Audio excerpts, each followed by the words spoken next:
Charlie, what made you decide to be an entrepreneur? Man, first off, being young, man,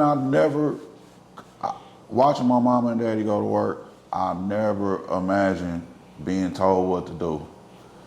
And when they moved us to Raytown, man, we were fortunate to move next door to somebody that owned, at that time, I think 15 Sonic drive-ins. So reading the Rich Dad, Poor Dad series, I actually lived that. You know, I'm not saying my dad was poor, but I had a very rich dad that lived next door to me. So coming up, man, from 13, 14 years old and seeing that, I knew I never wanted to. I wanted to be a boss and not the worker. So there we go, speeding up. Went to college. I think I done had 2 or 3 jobs since I've been living. The rest has been me figuring it out. So what was the first one? My first entrepreneur stint? Hustle. Paper route. Paper route? Yep. Newspapers? Yep.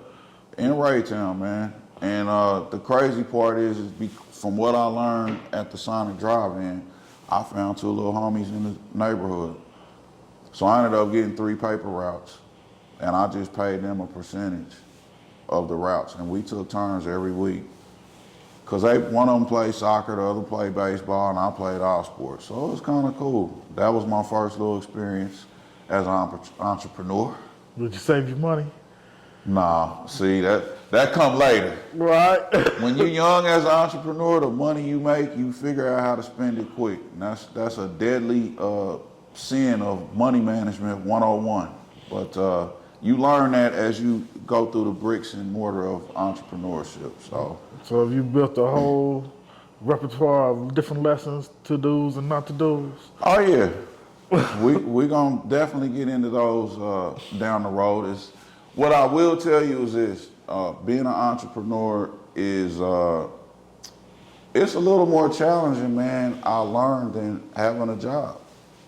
Why you say that? A job, you have to, you know what I'm saying? You have to set your alarm clock just to start up in the morning. You have to go through that traffic in the morning. You have to go through all of that and still make sure you get to work on time to clock in for another boss.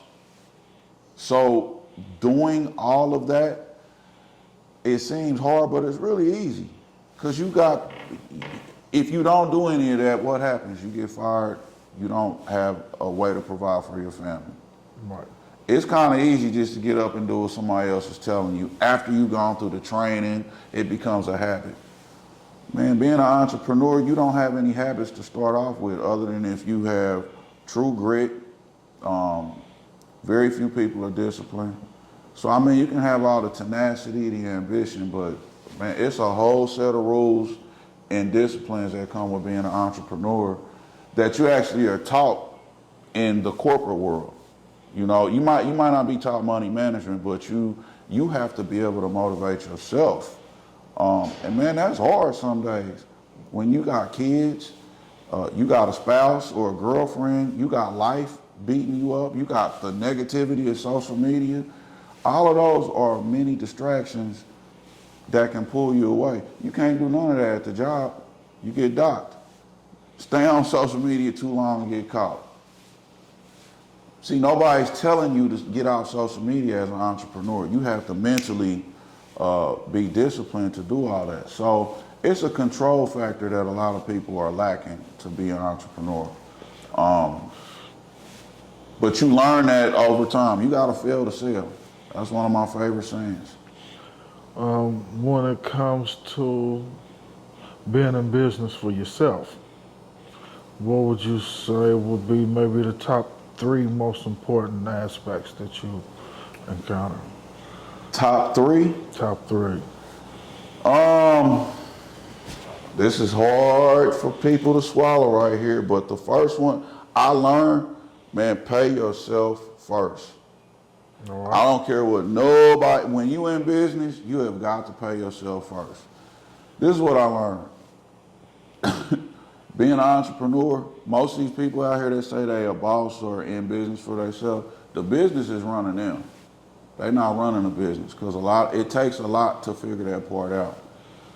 So over a lot of years, man, you put in so many hours and you paying bills, you taking care of other people, and then you wake up and you still kind of just building a business, but you don't have anything really to show for it. So what I've learned is when you bring money in, pay yourself first and put that up. That's the most important aspect. It'll teach you to save down the road also. Because if you paying yourself, you got less money to live on, right?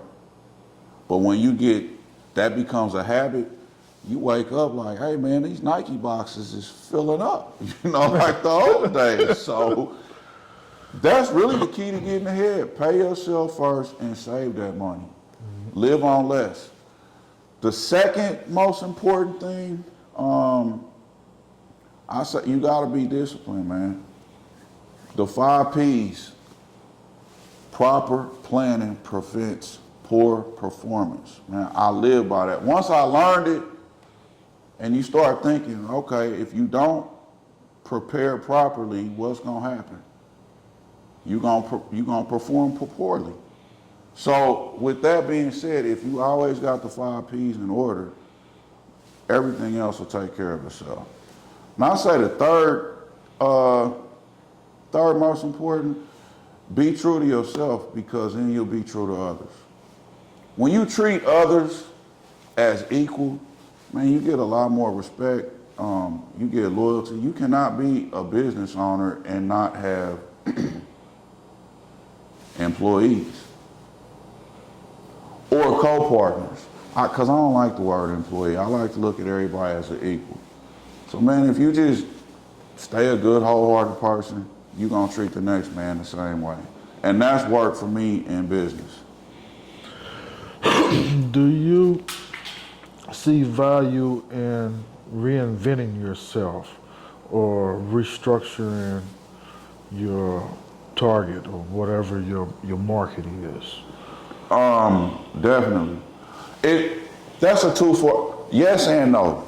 So the reinvent yourself as an entrepreneur, first off, that word is so vast.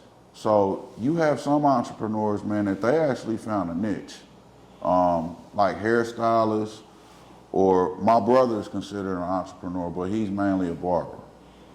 Okay, I'm kind of what they call a serial entrepreneur. I go with the times.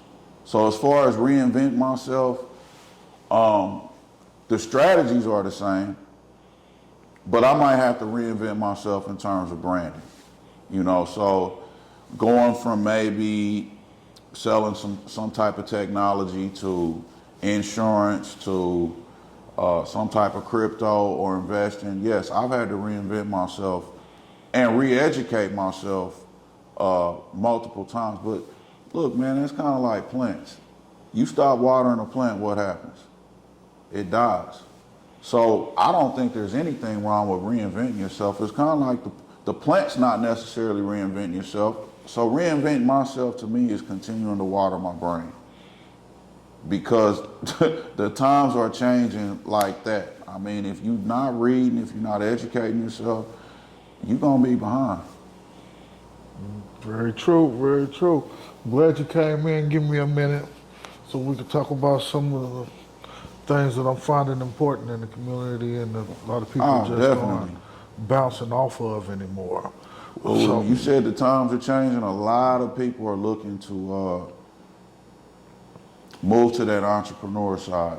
And I think everybody should have some type of entrepreneurship in their life. I'm not telling you that you need to quit your job, but from biblical times to now, everybody, you grew up as a kid not necessarily wanting a job. Most people wanted to be a boss or a business owner. It's out there. I just think there's a fear factor, and that's why I'm happy to come speak, because these segments can help people overcome that. true enough. Thanks, Charlie. Hopefully you come back soon, man. We'll get something done.